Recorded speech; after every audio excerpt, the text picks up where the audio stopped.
Hello and welcome to All For United with me, John Foster, MUFC. Got so much to talk about tonight. I want to talk about the game yesterday. I want to talk about the whole experience yesterday. But let's introduce the guests first. Andy, how's your week been, mate? All right, up and down, but much better seeing your face, mate. It means it's 2 weeks to game one for me, so that's always good. It's the first time I've someone actually excited to see me just because they're monitoring how long it takes to see another game, but that's good. I thought you was going to say it's because it's the weekend, but yeah. Well, that's good. Another John joining us, Andy. So this is going to be exciting. So we got John in the comments. We got John Ball. Then how you doing, John? You okay?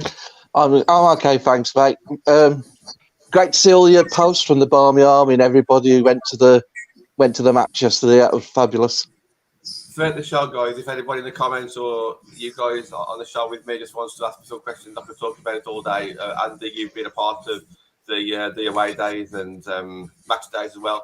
Yeah, I will be again. It was just I couldn't square it with work. It was it's a relatively new role for me, and with my house basically falling down, with all the things that go wrong with it, that's a different thing, not suitable for this podcast. I wanted to sort of bank a few my house is falling down days for later in the season, and hopefully a cup run. You never know. Yeah, absolutely. Yeah. And John, 135 not out. How are you keeping, mate? You okay? Yeah, doing really well. Really keen to hear how yesterday's experience was. I had to watch it on record on MUTV. As you know, I went to the Reading game last year because I live local, and there was a very small crowd, and it was a bit like a shell, really. So it'd be great to hear what it's like. You guys back there? Yeah, I watched the highlights just about 2 hours ago, the 90 minutes in 20 on MUTV, and it just doesn't do it any justice whatsoever. It's all about the goals, and that's about it, isn't it, really? But but I'll start off for a change, and I'll just talk a little bit about that game. We have got a proper match reaction show on the Better Match Show tomorrow. I'll be on that one for the first time, and Natalie will be joining us as well, I think. John already commented that we did make a stop in Gretna, but no, nobody got married.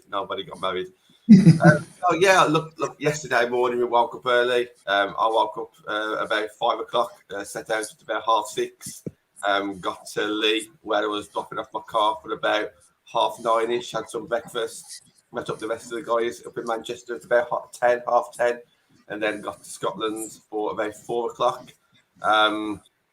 We couldn't go in right away. We had to wait until about half an hour before kick-off before we could actually park our cars in there. So that was a bit of a drag, and then we had to wait and queue up a little bit as well. So the wait when we got there was it looked a bit disorganised, to be honest. But once we actually got inside, that was absolutely brilliant. As you can imagine, the away fans stood up one side whilst the home fans were sitting very quiet but very polite up the rest of the side of the stadium. And just the day itself, you guys have seen it on Twitter. I thank everyone who did interact on Twitter. It was absolutely amazing. I uploaded a photo of the petrol station and got so many likes just because it was a picture of me. No, it's not because I'm good looking, guys. It could have been that. Maybe it was a Man United badge that I was wearing. I'm not too sure.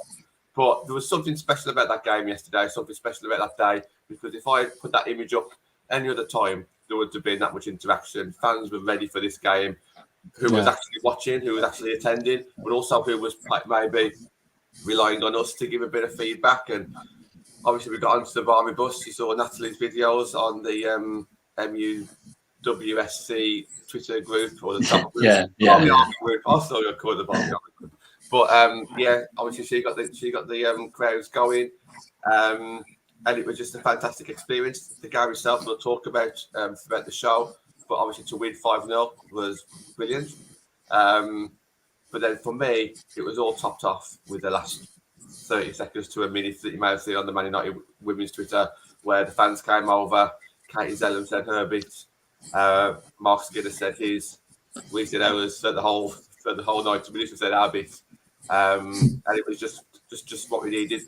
It was the first time that we saw Mark Skinner. It was the first time we saw a lot of these players. But for us, who does these podcasts almost every night, and when we don't do the podcast, we at least think about it and talk about it and plan it. You know, we feel that we know Mark Skinner already, and this was the first time that we saw him. So for him to come over and say what he said, it was really good, and we just can't wait for Reading now. What I will say is just this before I bring you guys in. Mark Skinner said something along the lines of how good our support was on the night. That was nothing. Trust me, that was. I mean it, and I put this on Twitter. That was about 10% of what we can do, purely because there was hardly anyone there. It was a million miles away on a Thursday night at short notice. Imagine what we'll be like at Leeds Sports Village when we actually know what's going on, where we can plan it, where we've got the season ticket holders there. I just can't wait. And I think Mark Skinner and his family and the players, I think they'll be in a bit of shock, and they'll look forward to it. Let's put it that way. Andy, I'll bring you in first. Just discussing a little bit about the atmosphere that obviously you couldn't make that day, but you made a lot of away games. It is pretty much the first one I've missed since I got involved with what was obviously the Barmy Army. And I think if hell exists, it's got to be me and Luke watching you lot go there and me not be on the bus. I think it was one of those. But I mean, I think just to see obviously the effect on the players. I mean, we've said it multiple times. I mean, it sounds quite egotistical, but it is a United podcast. I'm going to say it. We're improving the standard on the WSL. I mean, we just are, not just on the pitch and off the pitch. And, and I don't really know any other team. I'm not even being, I think I'm being quite factually accurate, really, that would have brought the many people that you guys were there on Thursday night, And I think, to be fair to Rangers, I don't think they would have expected such a wide, even if it was a league game, I don't think they would have expected such a big away following. Full stop, maybe Saturday, Sunday, or whatever, Sorry, I'll come back to you, Andy. I just want to come in on that. I almost agree with that. The fact that some people didn't even get the tickets in time. So I did, thankfully. But people who actually ordered the tickets before me, I know at least 2 or 3 people that didn't get their tickets in time. So that was a bit weird. The fact that when we were actually queuing up outside, it seemed very disorganised. Where we giving tickets over? Where we giving our names over? There was just not enough people around to manage the queues. So I'm not knocking them too much, but just going on what you said there, Andy, I'm not surprised. Maybe they didn't expect so many fans to turn. Yeah, I mean, I have no link to Rangers, I mean, to be honest, but I'm just thinking a bit about it in the sense of, they aren't in the WSL, and if they didn't have somebody to look at the social media, I mean, to be fair, I don't know who it was, but somebody was flying up from London from about, 6 a.m. the previous morning, early that morning, rather. So they should have known that they were going to get a full crowd. I mean, we're doing them a favour as well, obviously, but no, I mean, my main thoughts on it was, I mean, it's just that speech by Skinner, isn't it? I mean, that's absolutely fantastic. And, it might go into the topic that I'm going to bring a little bit, but, I mean, that gave me goosebumps down here. I mean, God knows what you lot were like actually there. And, because it sounds so simple, but he really didn't need to do that, And I think permeating through every interview I've seen with Skinner, he has been gelling the fans up. He talked to us about being the second thing he likes the most, apart from dealing with the players day to day, and he's been gelling us up. Some could say maybe because he knows it's a tactical advantage as well. Like, if we're absolutely going mental, which we're going to be doing, that's going to help. And you might not see it as much at Lee because it depends on how many, we're all going to be there. Depends how many casual fans come back after COVID. But certainly for Leicester, which is obviously going to be a similar situation away, I am on that bus. So I can prove my stripes again. I've only missed one. And I think he's going to get, an even more of a reaction, from us. And he knows it as well. And that's what's so good, really. Just before we move on to John Ball, just regarding Skinner, he just looks so enthusiastic when he's speaking. He seems very honest. He's I was joking with Natalie. I sent a voice note out to Natalie, and I think maybe Ben and Matt earlier. A bit of a black country thing that he said. He was asked the question after the game, and he started the answer by saying, "Do you know what?" And that's got to be a black country thing, because if you can script an answer, you don't start the answer with, "Do you know what?" So all of a sudden, he's reading this off the top of his head. It's not scripted. This is the way he is, and he's very enthusiastic. We know that he loves the fans. We knew this before we actually came. We had people who know him from the past, and they said that he will get the fans on board, and he has. And yeah, you can always script a few things that you might see on Twitter. You could always say, "Oh, make sure that you say this about the fans. Make sure you say that about the fans." No. It's genuine. You can tell it's genuine. Tone inflection. You'd have to be a body language expert. Tonal inflection, tone of voice, but it's just natural. It wasn't the sort of like, "Oh yeah, and thanks for the coming out tonight, guys. Brilliant." It's different, and you can tell that definitely. Yeah, absolutely. Yeah. I've been John Ball. Let's move sides. I'm back again. There we go. Yes. Oh, on the left side again now. I'm getting tapped by both Johns again. Got you. Just your thoughts on yesterday, and kind of like the first game back with fans, what you saw on MUTV or the highlights or whatever you saw. Yeah, I only saw the highlights, which is difficult, obviously, making any sort of real judgment. But on those, what I saw, and going back to the games I have seen like previously, what I saw was a really confident Kirsty Hansen, and everybody knows I wouldn't say super critical, but I've held judgment on Hansen being good enough, and what you've seen from this pre-season and her confidence, the way she's playing, she's certainly changing my mind at the moment. She can carry that form on into the season, and to the point where I'm thinking, is she good enough now? Is there an argument that she can actually offset the departure of Toby Neath? I think she's playing as well as that. And the other thing is, and what I've wondered about, and the fact that Martha Thomas was missing, and we don't really know why. Russo was still deemed not strong enough to play. Do we need? Well, it's not. Do we? We need goals from midfield. So, as a fan base, are we sleeping on Lucy Staniforth? Because most people know I love Jackie Gronan. Think she's a brilliant player, but what she doesn't provide is a goal threat. So, I'm wondering now, as a offshoot of what's happening up front, is our midfield trio Bo Risa, Katie Zelem, or Hayley Ladd, depending on the opposition, and then Lucy Staniforth, because she definitely offers a goal threat. And we'll come back to that. It'll be interesting to see what people think of that, because Staniforth, when you first signed, was nowhere near the starting 11. No. If everyone was fit, rightly or wrongly so, he didn't come across that way. Whereas she's ended the season last season very well. She started this season well. Got on the score sheet today. Got the fans behind her in Casey's last match. I think it's definitely something to put out there. So we'll come back to that one, John. That can be one of our first topics.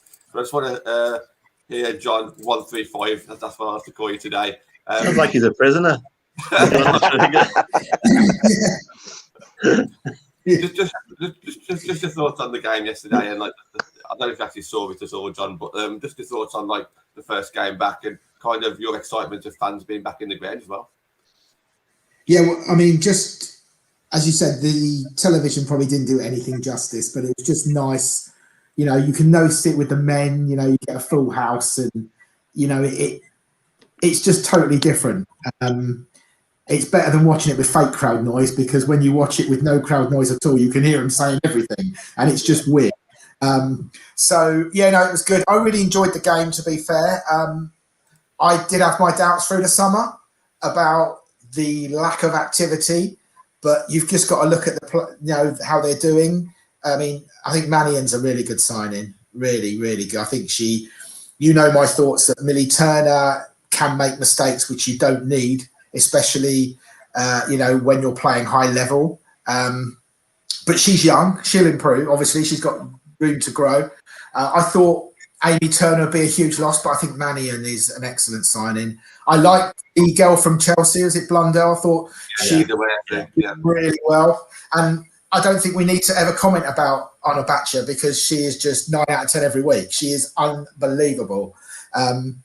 Just going on to the midfield, perhaps we can talk about systems a bit later, but one of my favourite players is Hayley Ladd. I think she's integral to the protection of the defence.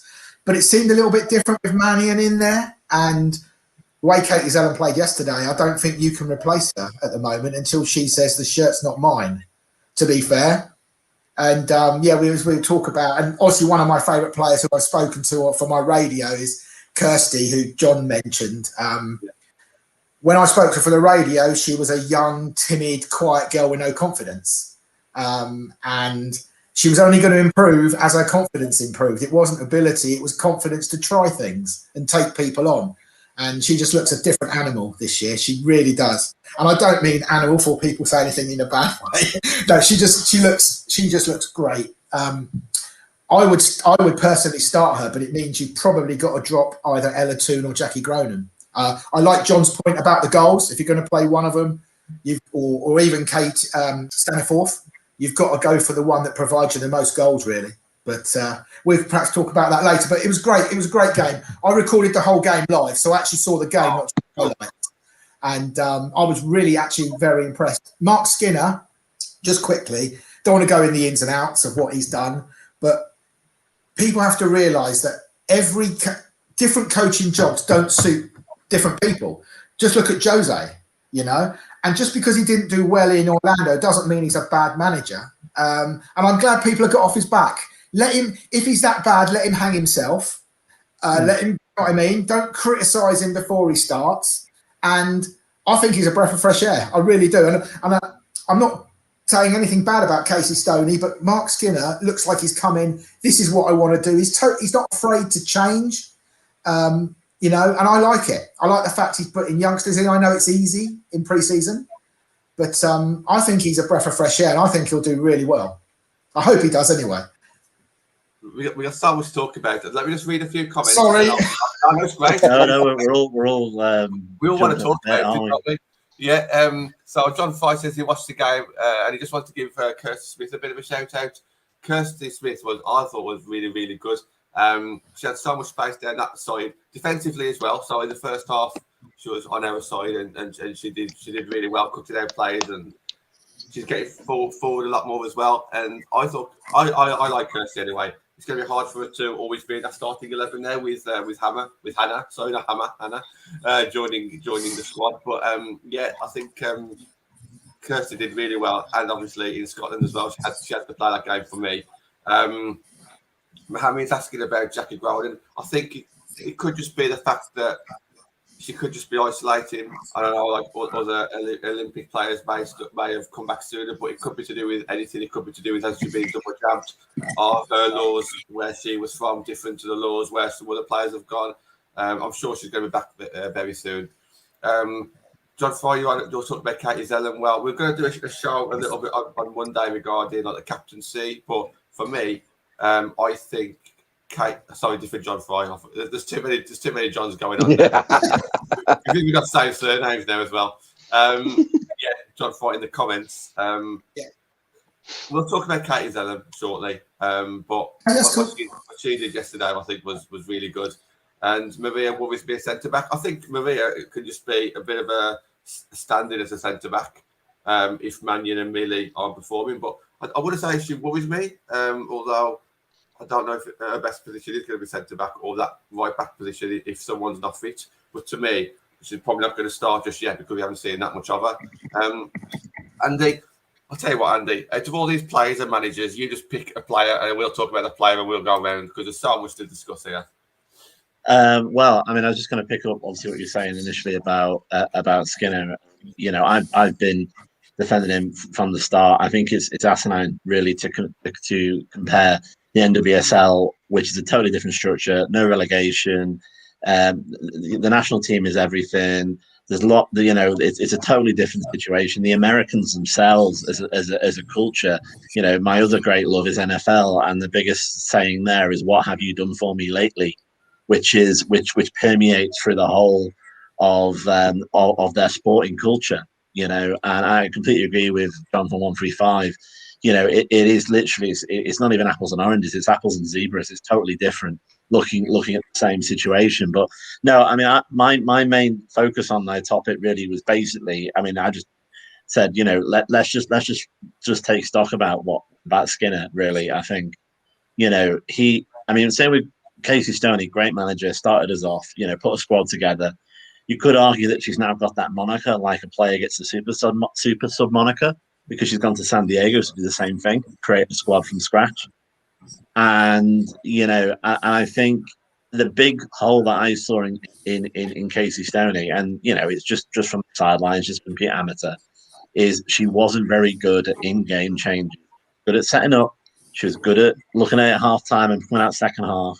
But I think the greatest managers can be on the sideline and make in-game changes, not just subs, formation changes, and stuff like that. And obviously it's very early days with Skinner, but I think that, that might be the extra bit that we've now got. Not only the added value he's getting from other players, like, Katie Zelem, I was making big questions about, does she deserve the captaincy this year? Because in my opinion, the captaincy is the first person on the team sheet, and she wasn't last season.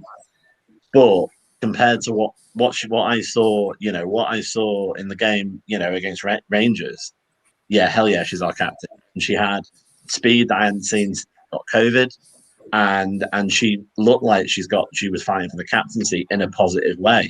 And obviously, if we link that into another thing, which is, I'm making these laugh the last few weeks, because I've been like, give me strikers. We need strikers. And I had finally managed to realize last week that what we actually need is goals. And I actually don't care who scores them. Yeah. Just traditionally, there's more strikers that score them. And now suddenly our midfield is scoring. And is that to do with Skinner? Is that to do with them kicking on? Probably, hopefully, a mixture of the two. But I suppose what I was bringing to the table tonight really was just to say, actually, I don't think we're getting anybody else in. I think reading between the lines, looking at the tone of voice on the tweets, the way Skinner's talking, the way even the commentator last night was talking about our summer signings as in past tense. And actually, I'm making peace with that. I'm getting there. But I think, what I saw from last night, if he's getting the team to score again, if he's getting the team to buy in, and he's adding value to players that, like Kirsty, might have been weaker squad players last season, maybe we're in a much better position. So I suppose the question I've got is thoughts on Skinner, which is kind of half covered, and actually, are we going to be all right for goals? Okay. If I could jump in, I usually let you guys talk, but I'm still hyped. I still want to do a little bit of talk. First of all, shout out to Dennis in the comments. I met Dennis for the first time yesterday at the game. He came up with us in the Barbie bus, and so thank you, Dennis, for tuning in tonight, and really lovely to meet you. So this is regarding Skinner and tactics. Just on that, I remember Skinner saying in an interview earlier this week, he says that the way he's going to pick his starting 11 and the way he plays is based on the opponent. Now, I don't think the way it came across, because we always kept the same starting 11 really under Casey when everyone was fit. It might be a little bit different now. So Skinner said that he's going to look at the opposition and try and find their weaknesses and then find the best player to maybe exploit their weakness. So, for example, if we're playing the team with a high line, obviously you're going to play maybe pacey wingers to maybe get in behind them and do it that way. Whereas if you're up against maybe a low block, you might want to play the more intricate players. So I can see this season a lot of Twitter meltdowns. Oh, Jackie's not playing. I forgot about them. I was going to address our little Twitter following. I forget the people from God knows where who think we should play 24 Jackie Gronins, even though we can play only 11. What would we do without them, John? We'd have nothing to talk about. It's true. I think sometimes we forget who's actually the expert and who actually gets paid to do that job and us. But no, it's always good to obviously have an opinion, and it's okay when they're right and when we're right and they're wrong, you can always jump in on them. Yeah. But I think the way he's going to be picking his team and his tactics will be slightly different each game. Maybe not when we've got the ball or the possession based. We kind of know what his philosophy is already. But I can see where people say, what's our strongest 11? Well, under Skinner, does it matter what our strongest 11 is? Because he might change it depending on the opposition. This is what I'm excited about because, I'll be honest, as I say, I was a big fan of Casey Stoney, but I've been to every game that we could allow before COVID. And she did look a bit shell-shocked when she suddenly was 1-0 down or we gave away a penalty. And it's those little basic, right, guys, what we're going to do, kind of, and the changes, that you can make. And, and I hope that Skinner, I think he's building a team, a true team, rather than a group of celebrities. which I think with the limits we've got on our budget as well compared to the other sort of top teams is kind of the way it's got to be, and that is actually probably a continuation of what Casey started. I mean, Jackie Cronin, she's a top player. I mean, one of the things I'd throw into it is obviously Ella Toon played, was it 3 minutes? I think I saw in the interview for the Olympics, whereas Jackie was obviously in the game a lot more. So it might be that she is mandated to stay along longer, because in that interview, Ella was saying that she had to wait 10 days and she was ready to go because she obviously, was ready to go. So it's possible that that's another reason why. And it's getting harder and harder for these foreign players to come home, and nobody knows what's going on in winter. So it might be that she's took the opportunity to spend as long as she can in the Netherlands, because nobody knows what it's going to be like in December over here. Yeah. And I'd rather take that than I've not been home for 12 months. Here's my transfer request, which would be, which would be fine. But so I think that's another thing people need to remember.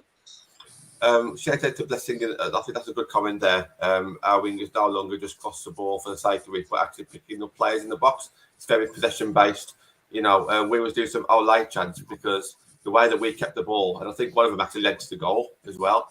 We're keeping the ball so much better at the moment.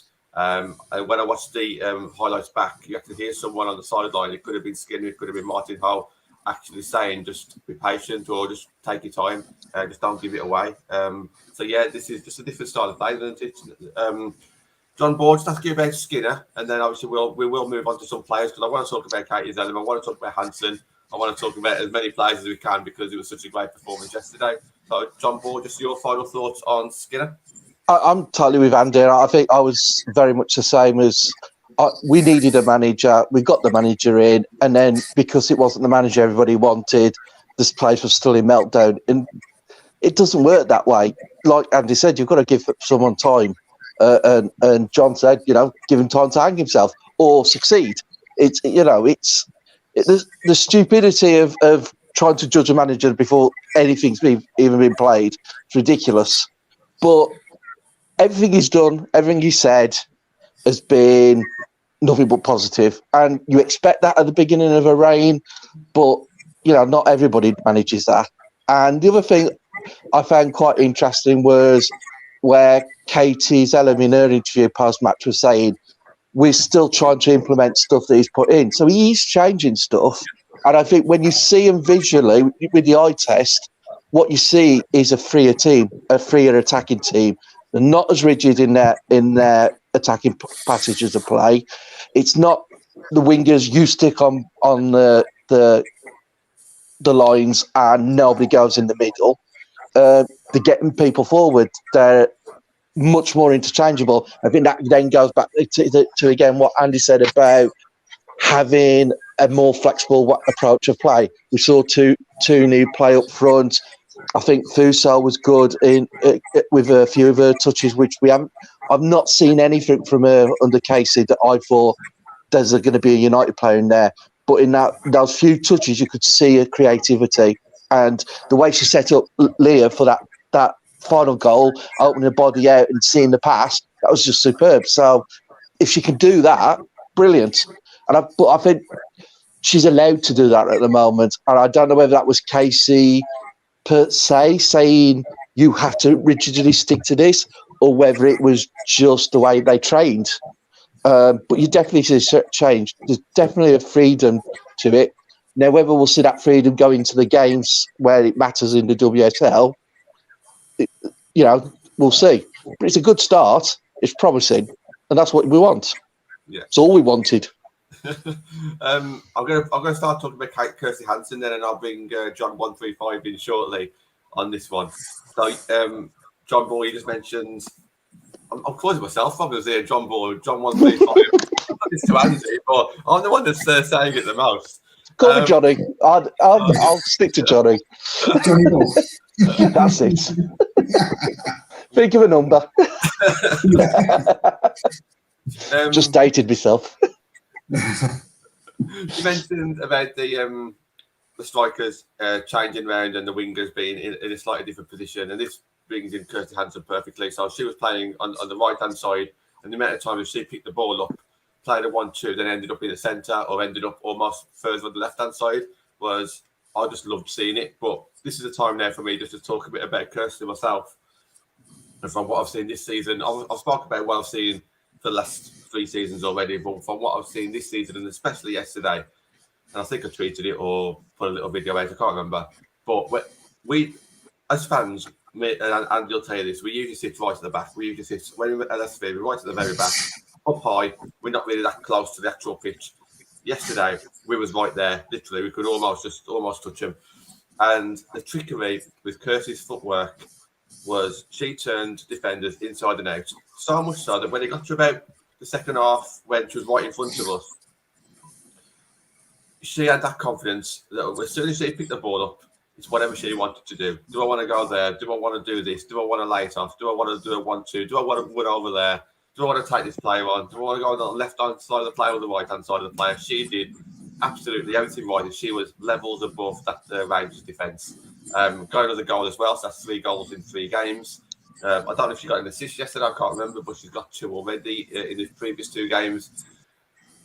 And she just got that bit of swagger with that bit of confidence. And I can't wait for her to get into that next season because I know Reading's going to be tough. I understand Reading stuff. I know that.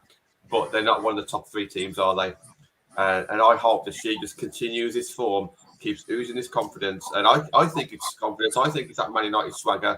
Because when she had that ball, she was looking up and she was not worried one bit about keeping that ball. She was in complete control on that right-hand side. And almost like a leader on the pitch. So for me, I just can't speak highly enough of Kirsty on that game. And she wasn't the only one that played really well. I'll shout out Mannion because I don't think we'll probably speak about Mannion and Blundell that much on this show. So I would just shout those 2 players out. But John 135, I know obviously you know Hanson for quite a while. Great opportunity for you to talk about Hanson and her growth and what your thoughts are. Yeah, I mean, of course, she was. She's obviously still young even now. Football is a lot about confidence, what you're willing to try. You've only got to look at Bruno and Pogba. They try a lot more, but when it comes off, it changes games. And I know they're talk and cheese, but for me, Kirsty, her work rate was probably the best in the team. Her delivery was really good, even last season. It was her confidence with her footwork. And that's, I think, was what changed, what makes her a winner. And in fact, she can use both feet. I think that helps as well. She's not afraid to swing a ball in with either foot, have a shot with either foot. And I think it's just her growing. It developed, her developing. Some players get time, some players don't. I don't think she got the game time last year. She probably deserved, but then her confidence may not have shown that. Just touching quickly on what Andy said about Casey, great manager, done really well. But I felt that when things started to go wrong, her default was going back to the players she knew, not necessarily the ones in form. Katie, who I think is brilliant now, was brilliant yesterday in front of Hayley Ladd, playing Ella every week when she wasn't scoring, she wasn't in form. And that's just 2, if that makes sense, But yeah, Mark Skinner looks great. But yeah, coming back to Kirsty Hanson, I think she could have a really good season. And she's almost like a new signing, if that makes sense, because she didn't really get any game time last year. Some of the fan base probably don't see her strengths. And I think she's really good. I think, people will compare her with Leah Galton, which is really hard because Leah Galton, for me, is still the best winner in the league. Best player we've got. If you can have Kirsty one side, Kirsty one side and Leah Galton the other side. I just hope, and thank you for guys answering me in the private comments about Russo. The fact was she nearly apparently was coming back last season. I don't know how good she is, if that makes sense. She hasn't really had a chance to show it, but she could be exceptional. And then you've got Thomas as well. And I think, I'm actually thinking they're going to do a lot better than what I thought they were going to do without being overconfident. But Kirsty's definitely one of those players I think that could really help the team. Want to go for that one, Andy? Yeah, I was looking today. We've all got a crisis because we're struggling on attack. But I think, City have got 4 defenders at the moment. And actually, maybe I'm going all the way to your guys. Guys are thinking, actually, would I rather have 4 defenders or on paper we can attack? actually I'll take Ulster at the moment, and I'm with John 135.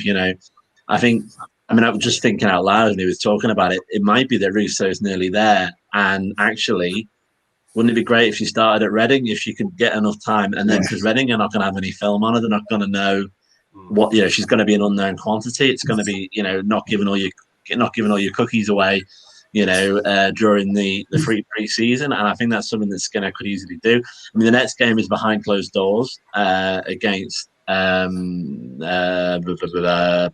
isn't it? I don't know if that means that scouts can be there. I don't know if Reading can be there. If it is just between the two teams, maybe someone might know that. But if it is totally behind closed doors, then maybe that'll be the run out that she'll get, and then it'll be a complete surprise against Reading. But I think going back to what John was saying as well, Reading is a tougher game, and I'm not even referring to the handball incident. That I was there, and I think I still need therapy over that particular thing. But they are physical with a capital P. They are very, very physical, and that's great. That's our identity. So are we. We've got Anna Battier, we've got Haile Ladd. We are getting more and more physical players, but that is going to be a bit of a worry for me because, I'm not saying that they go out and injure people. I'm just saying they're extremely physical. Game one, we've got to get through that healthy. I think that's another thing as well, because they are so physical, especially when they go behind. There were certain tackles there that Roy Keane would have clapped at, put it that way, most of the time that I watch it in Reading. So I'll be holding my breath a little bit as well as screaming my head off when I'm there. I'll just ask you this one, Andy, before we move on to John Ball and his thoughts on Hansen. John, find the comments says, I'm going to say this: if we could sign one more striker, we could change for seconds. If no striker, then we'll get fourth. What are people's thoughts? Well, personally, that's changed a lot, because literally 6 weeks ago we were sitting here, and people were saying that, we're not even going to get fifth or sixth. Whereas all of a sudden, managers come in, we've stabilised our emotions. We've seen players come in that fit the kind of fit the system that we want, and also the holes in the team. So what John's saying on the screen there is one more striker, then potentially go for second. And they just stick with you on that one. Then move on to John Ball. I mean, to be honest, I'm just trying to think of the right analogy, but I kind of got stuck. Really, to be honest, I'd look better if I lost 2 stone. It ain't going to happen, and I think that I think we're done for the year. I just think we are. I don't want it to be the case, but based on him building a team, based on this camp where you're up there together, living together for a week, I think it's very, very unlikely they're going to bring somebody in the 11th hour. So it's a bit of a moot point, really. I mean, yeah, I agree. We get one more striker, it'd be great. We do a lot better.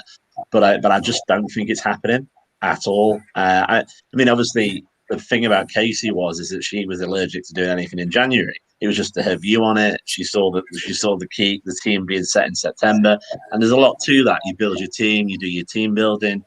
January there's somebody new, somebody leaves. It kind of can destabilize it a little bit.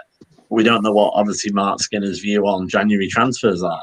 So it might be that rather than rushing one in now, he's got his eye on someone for January. There could be someone who'll be in their off season for the NWSL then that he wants to bring over that he's seen from America, for example. But I also think you mentioned that I think there's like a 5-year plan of different signings that he's seen or he has as well. So it might be a bit of hit and hope this year, and we'll be holding our breath a little bit in certain games. But I think to be honest, we're not going to get anybody in now. I think that's just a fact, unfortunately. I definitely agree with that. I mean, I said it on the first show I was on that. I mean, that's when the rumours of the Australian was possibly inbound. That I was unsure we'd get anybody. So I ain't going to go back on that. I don't think we are. I agree with you. I think this is it. I think the season will depend on keeping that front four fit, because we are short. So, I mean, if you get injuries to, say, Kirsty and Leah, it doesn't matter how many strikers you've got. If you've got nobody to get the ball to them, it's going to be a moot point. So, actually, before a forward, I think we need someone. I think we need an all-round player who can play all along the back front three even. We're not going to get it. So it's we have to make do and we have to be careful. Maybe that's why we didn't see Martha Thomas play. If she's had a little bit of a reaction to being out for so long, it's easily done when you're in intensive training periods. So let's hope it's not going to be. It's nothing too serious. The fact that the club never tell you is always then alarms people, doesn't it? Instead of just going, no, it's okay. It's just settling something down. It just lets everybody's mind race to the worst possible scenario.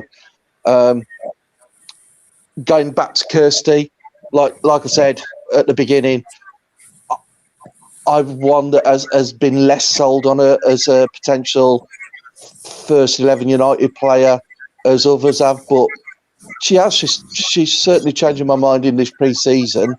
And I think that was where John 135 John has stated you can see more confidence in her, and I think that's important. She's obviously a confidence player, unlike many of our players, which I think is always a worry. When as soon as you hit a bad slump of form, if you've got a lot of confidence players, your team nosedives. And I think that's what we saw last season. So the fact she can be coming into the season buoyant, I think is really important. And to see what she can do when she's buoyant, hopefully that'll give her the momentum to kick on again. Like I say, in this sort of form, I think she replaces what we've lost in Tobin. And she was the only one out of everybody that went, other than Amy T, which I'm sorry, it's just, it's ABT. But other than that player, she was the one player I was thinking we needed to replace her drive, her tenacity, everything. But, Kirsty's showing that, and opinions are there to be changed, and she's certainly changing mine. So, just to throw onto John 135 as well, and too. I mean, another thing I noticed as well is the academy usage. I mean, Karis Thomas was there. For the game that I did televised for Liverpool and for Reading and for Rangers. And again, I don't mean this as a slight, but it's something that I'm really pleased about. I think we use more academy players in those two friendlies than we've ever done full stop in the last 3 years. Yeah, and it's possible. We don't know, obviously, who's at the edge of kicking through. And maybe our strikers homegrown. We just haven't seen them yet. They're currently in the academy. Maybe by giving them the time, we're gonna get that person to come in, and that obviously is the best way of doing it, isn't it? But I know obviously you were saying about having some academy knowledge as well. So that's another thing that jumped out to me. Yeah. I mean, I agree. I mean, it's good that he has used it. Obviously, when Reading comes down, when it's a game that matters, we'll see. But I just love the way he's used everybody. Really, he's given them minutes. He's even changed a few positions with only slightly technical positions or how they cover the pitch. But I've been really impressed with him, Skinner. Really impressed with him. Yeah, he started off really well, hasn't he? And and you mentioned Carrie Jones. You could be absolutely right there. Let's see how they get on this season in the Conti Cup matches. Okay, they might not be ready just yet, so we might be short this season. But we're definitely not short in goalkeepers anymore. We're not short in defence anymore. Maybe one more if we're being greedy. We're definitely not short in the midfield. I know we haven't got like a CDM, but do we need a proper CDM if we play maybe like Katie and Jackie or Balrisa and Jackie, or so it is only the strikers where we are kind of short. So let's see how we do get on. Dennis in the comments just mentioned Stanley Forth. I've been singing her praises since the end of last season. One of the few players who actually ended the season really well and just started pre-season really well. So I think it's worth just mentioning our thoughts on Stanley Forth. Andy, I know that you mentioned I was sleeping on her, and potentially we are. So I'll come to you on this one. Then obviously I'll speak to John 135 about his thoughts on Stanley Forth as well, and then we'll get some Katie Zelem conversations in as well before we finish the show. Yeah, I mean, I think to be honest, obviously she scored against, she scored against Rangers. I think, she probably falls into the same category that we're discussing about confidence players. And I think one of the things that's so great about obviously the Barmy Army and that kind of thing as well is that we, all our chants are positive. if we're bantering, we're bantering positively with the other team even. So they are going to get that essentially that wall of encouragement for 90 minutes, and we do, and I've been on the sidelines and I've seen players kick on. I've seen them literally listen. Well, not listen, you can see that they've been when we focus a channel on them, you can see them actually kick on a bit. And I think it's been so long now without fans that she could be someone that actually will get that extra 10% when she's got us lot pushing her as well. I think, and I think I believe she was on the Skinner as well at Birmingham. She was Birmingham. So it might be, again, it's that familiarity, it's that knowing what she likes, what she doesn't like. Maybe it's that old, it's that old comfy sock element of, I remember when we were at Birmingham and we did this well. It gives her that familiarity that maybe if she is wobbling, she might be having. And I think it's great to have. I don't know how many other teams, because obviously I don't follow the other teams as closely, have had those camps away. An actual 1 week, everyone sleeps in dormitories, everyone together away, training camp. And I think that might pay dividends as well for players like Lucy Staniforth, who, as you say, hasn't played in front of us before until last night. And it will help them kick on, which is what we need, isn't it? Definitely. John 135, I just hear your thoughts on Lucy Stan. Yeah, as John Ball alluded to, Andy just made a great point. Then I think she is a confidence player, and you can see how players just improve so much when they've got confidence. I think she'd probably be a better number 10. I think she'd be I think she's technically really good. And perhaps having Mark Skinner there has given, as Andy said, the familiarity. She knows how he likes to play, so that's a tick in the box without even thinking about it almost. I think she could be really good, but if she plays number 10, that causes a hell of a lot of selection problems, which is good. And as you guys said earlier, a hell of a lot of Twitter meltdowns.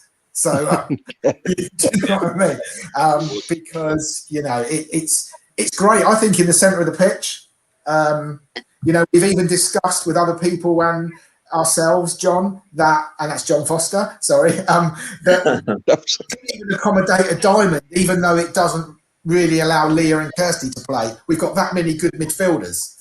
So, if, as Andy said, John said, if we get an injury to Leah and Kirsty, we might have to do something like that and play a bit more narrow, because we could certainly fill the gaps. But I like Staniforth. I think she's technically really good. But I'd like to see a little bit further up the pitch, because she's a confidence player, and you don't want someone with a lack of confidence right in that area where if you lose the ball, it's usually a goal. Yeah. Mm. John Ball, just your thoughts on that, because Andy started off the show saying that about potentially needing goals, and obviously Staniforth can bring goals. She can bring crosses that can bring goals as well. She can bring free kicks that can bring goals. So I can see Lucy playing a lot more, and it doesn't mean that like she's the best player in our midfield at all. But if you need a goal, Lucy's kind of bringing that at the moment, isn't she? And as you guys have quite rightly said, she knows Skinner. Skinner will trust her, definitely.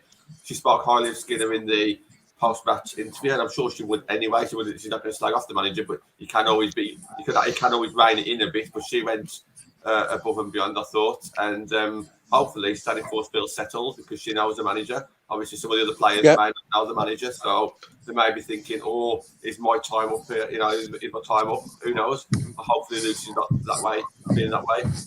So I think one of the problems any fan base has is the desire to wedge in the best players into a team rather than the players making a team. And that goes back to my original point, whereas I love Jackie Gronin. I think she's one of our best players. Her and Leah Galton are, for me, the two best players at the club. But if she doesn't suit the team or what you need from the team at that moment, then does she play?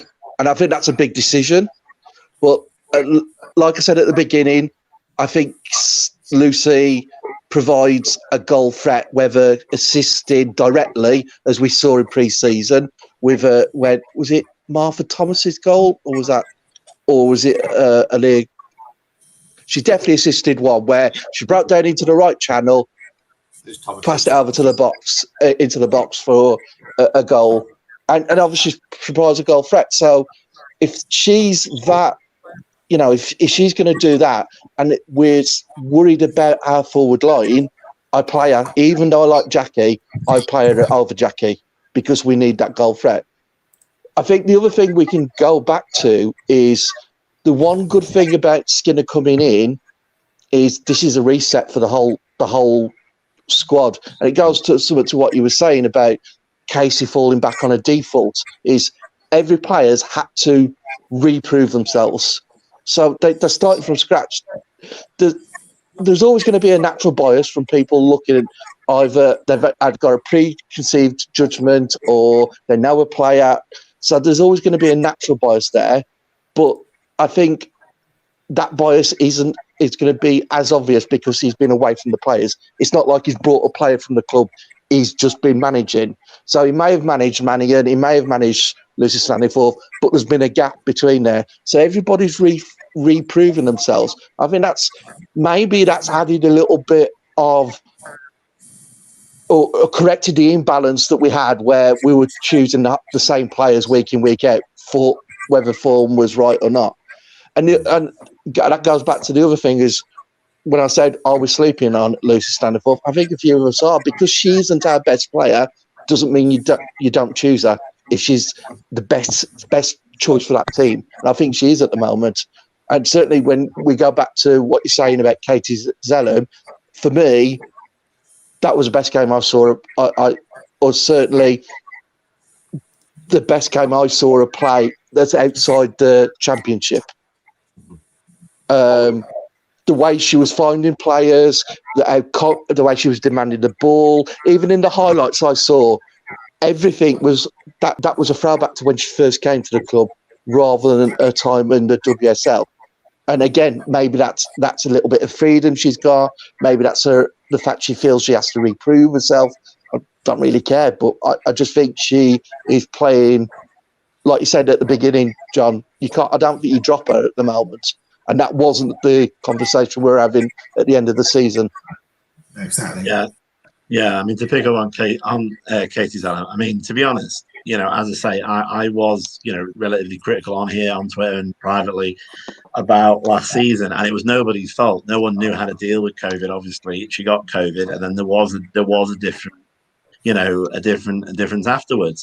But I think maybe it might just be, you just don't know. I mean, obviously the catcher traditionally is a bridge between the management and the squad. To an extent, Casey was on autopilot towards the end of last season. We just, believing some of the stuff that you could see or not. There's always a kernel of truth in everything, even though a lot of it might be it was overblown. She might have saw us sort of coasting into the end of the year, and she's probably had a big kick. Now you've got Skinner in the sense of, right, okay, we got a new manager looking at things differently. She's obviously been given the vote of confidence because she still is the captain. And she played better yesterday than I've ever seen her play. Well, I say that because I'm sure I've seen her play better or is equal to that. But I can't remember the last time I saw her play like that. And maybe that's in there as well, yeah. That is the thing. And, and obviously we have got a long players. If we are going to follow the whole academy, bringing people in, you are going to need that arm around you. If this is what it's like to be a professional. Because obviously it's even rarer in the women's game, even newer in the women's game to be a professional. So they need a bit more of that support coming in because suddenly you're getting paid to do it.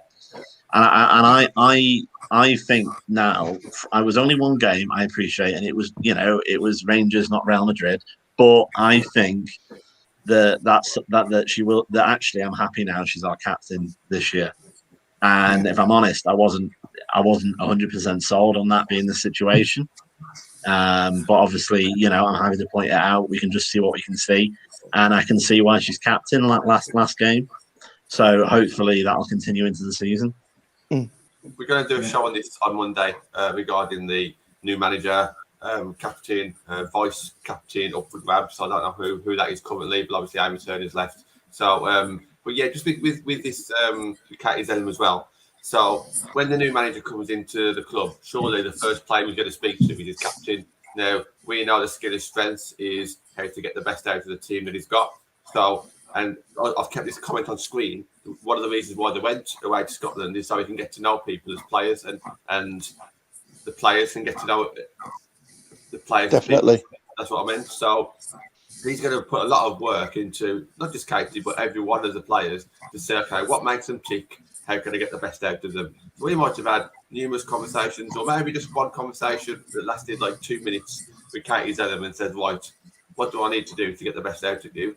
She might have told him, and then them working on it, because the little highlights that we saw against Villa, where she kind of dominated that midfield and then led to a goal. And from what we saw yesterday, I appreciate what you just said as well, Andy, about it being Rangers and not Real Madrid. I get all that, but you can only play the team that's in front of you, and it's not very often that we win 5-0. You know, it's not. It's usually a 1 or 2-0 or 2-1 or something. So, yeah, so we still got that win. Kate done really well yesterday, and I think that could be down to Skinner now speaking to the team. Obviously, it's a breath of fresh air and just doing something different.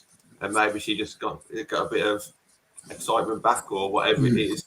And also maybe she got in the back of her head that maybe, if I'm not even in the start 11, maybe she was on a bit of a downer before. There's nothing down about it whatsoever. And just on that, just before I pass it on to you guys, when she came over at the very end with the team, she's the one that said, I really wish I could remember exactly what I said. I wish I recorded it. But she was speaking very highly of the fans, thanking us.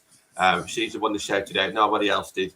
And she was also shouted on the pitch. So people who say that Katie's too quiet, she wasn't. We've either but made a mistake in the past, and she's not quiet. It's just a myth, or she's listened to whoever, she's learned from it, and she's vocal. So a couple of the 3 things that she was maybe knocked down on last season, she's rectified them a little bit.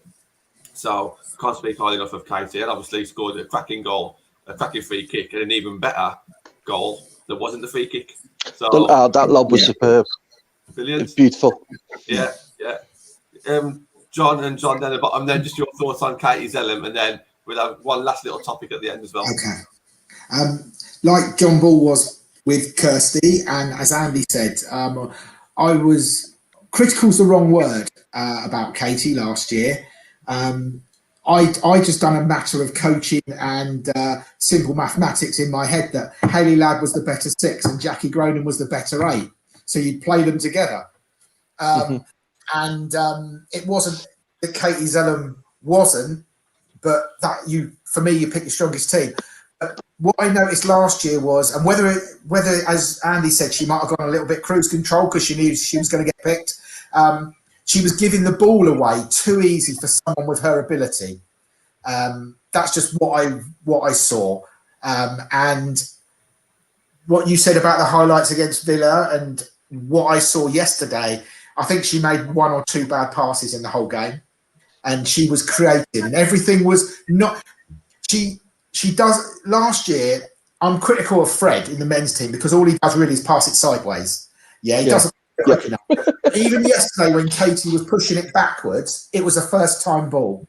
And it was a punched ball, which means it was a nice crisp pass. And everything she did yesterday, whether it was forwards or backwards, had purpose. And, I thought she was really good yesterday. And if she plays like that, then you cannot drop her. Even if I feel that Hayley Ladd is the best CDM in the team, Katie does such a good job all round. She's a much more aggressive player than Hayley Ladd. I think she's got to play there. That's my opinion. I thought she was excellent yesterday. Yeah, I mean, apart from the goals, I think if you look at the 5th goal, that for me shows how much more confident the team is attacking, but also the relationships between the players. Because the way she went over to the left side and formed that diamond with Leah and Kirsty Smith, just to overload that side, then it's to make the space, ball straight into Fuso, and Leah Galton's off. And I just thought that was a really clever and intelligent footballing moment that was very simple. And because it's so simple, it's overlooked so much. But it's something we just wasn't doing last season. We were so rigid. We wasn't getting people into the box. We wasn't making breaks in the channels as much. We certainly wasn't doing, like you said, that one touch passing, that triangles to create the space. And if we did do, the ball was either over it or under it, and we lost possession. So I think the fact that we were facing a team that was so much further in their preparation, as John said when we were talking backstage, Chelsea, European finalists, only 1-4-1 there. And, this is a squad that's lauded to all in sundry. So the fact we could go there in the season of our crisis with, no forwards that we keep being told, and score 5, I think absolutely, Andy's right. We can only beat what's in front. It's not Real Madrid, it's not Man City, but we can only beat what's in front of us. And what we got was not just a good performance, but some clinical finishing as well. And that's something last season we just didn't see. So if we're seeing it in pre-season, for me, that bodes well. That's a good sign. We're going to run over, if you don't mind, guys. Let's have one little. No, I don't mind. And if you want to bring this in, because I think it's worth it, because we saw both goalkeepers yesterday. So, Andy, if you want to start this one off. So he's torturing me because he knows that my 2 favourite players are Mary Epson and Leah Galton. I think they're great people. I'm great players. I've had the pleasure of having a couple of photographs with them. I was a complete blabbering idiot and didn't make any sense when I had a picture taken, because I was totally fanboying over the whole thing. Fair enough. But it's so close. I couldn't split them. I mean, I think my gut feeling is it would, if he starts Bagley against Reading, then that would be a massive shock, in inverted commas, to a lot of people, and it would maybe destabilise Mary too much. I don't know. You could, definitely could, and I've been a big fan of Bagley. I've said before on other shows that who wins best goalkeeper when you play for Yeovil, like she did that season with the Barclays WSL. Who sticks out like she did playing with Bristol, and I think she even got into one of the training camps for England as well, which is great, because I said before that hopefully with a new England manager, they won't lose Man United's phone number, because it seems to be that's what happened the last couple of years. They just seem to not have United players. But I personally think that, I think Mary should be number 1. I think Bagley should be number 1. I wouldn't want to split them. But what I like about Bagley is she has a never side die attitude. She's not as stocky as Mary. She's not as tall as Mary. She's more of the traditional female goalkeeper, the smaller goalkeeper. But she's got such a tenacity, that United swagger that we like to talk about. Yeah, I'd be gutted if Mary gets dropped, but it would be purely from a character person. And from a team perspective, I'd be chuffed to have Bagley. So it's really, really difficult to save me. Someone help me. Pick which one. What I want to ask John 135 is not necessarily choose one, but how would you? How would you cope? How would you do it if you were skidding now? Because you've got 2 goalkeepers, 2 youngsters who've gone out on loan, one to Birmingham, one to Bristol. So they're being dealt with over there. Let's see how they get on this season, having a full season in a team where they can actually play some games. But now you've got 2 fantastic goalkeepers. Even we can't split them as fans, maybe 65, 35, maybe even less than that. What would you do, John, if you was skidding right now? Well, I'd love to be, but obviously you wouldn't trust me with that. You're not from Birmingham, that's the problem. I think it's like anything. Like I said with Haley Ladd and Katie Zelem, that you have to trade off what you lose by not playing somebody and what you gain. So, for example, I'm going to come back to the keepers with Mannion at the back. Perhaps Haley Ladd doesn't have to play, and Katie Zelem gives you so much more going forward. So, as a keeper, I've always said about Mary Earps that I potentially think she's one of the best, if not the best, shot stopper in the league. I think she's brilliant. She worries me coming for corners and crosses, but she scares the life out of me with the ball at her feet. Yeah, Go back to Sergio Romero when he first came. He was almost like having a cup of tea when he got the ball at the back. And she does worry me. And I don't know if it's the fact she's not confident or if it's the fact she genuinely thinks she's got more time than she has. So if you play out the back or you're playing a team that presses high, perhaps you'd play Bagley. But if you're playing a team that don't and Mary Earps is going to get time on the ball, for me, shot stopping's very important. So I'd probably play Mary Earps until she showed me that, or she made a mistake. She made a couple of mistakes last year, didn't she? By holding onto the ball too long or not really coming out for crosses. But everyone's entitled to do that. And goalkeeper's the worst position on the pitch to play. You could say 3 penalties and let one through your legs in the last minute and everyone has a go at you. Yeah, your team out down the other end of the pitch could miss 3 penalties and score the winner in the last minute there anyway. So goalkeeper's the worst position, but because usually if you make a mistake, it's a goal. That's the problem. I would play Mary Earps. I think she's earned the right to stay number 1. But for me, she has to improve with the ball at her feet and coming for crosses. Even if she clears people out, goalkeepers get free kicks all the time, even when they foul. So she just needs to be a bit braver, I think, coming for crosses. And I don't mean that disrespectfully, but ball at her feet. But I think she deserves to be number 1 personally. And Jono, I'd agree. Show, yeah, go on, mate. Yeah, I'd agree, John. I think you have to start with Mary Earps unless Bagley's been chosen to come in to actually replace a player. I think you start with the existing player and go, it's your shirt to lose. You have to kick on. You've got to prove that you're number 1. If you don't, you've got a perfectly good keeper now that's going to take your spot straight away. Yeah. And hopefully that pushes her on. I totally agree with you with Mary. She's just got no jump in her, which I find really strange. But at getting off the ground, she's just so poor. And I think that's why she struggles with crosses. The amount of times we've actually seen her beaten by a swirling ball because the wind stuck it and she's jumped under the ball. Maybe that's because she's that little bit taller.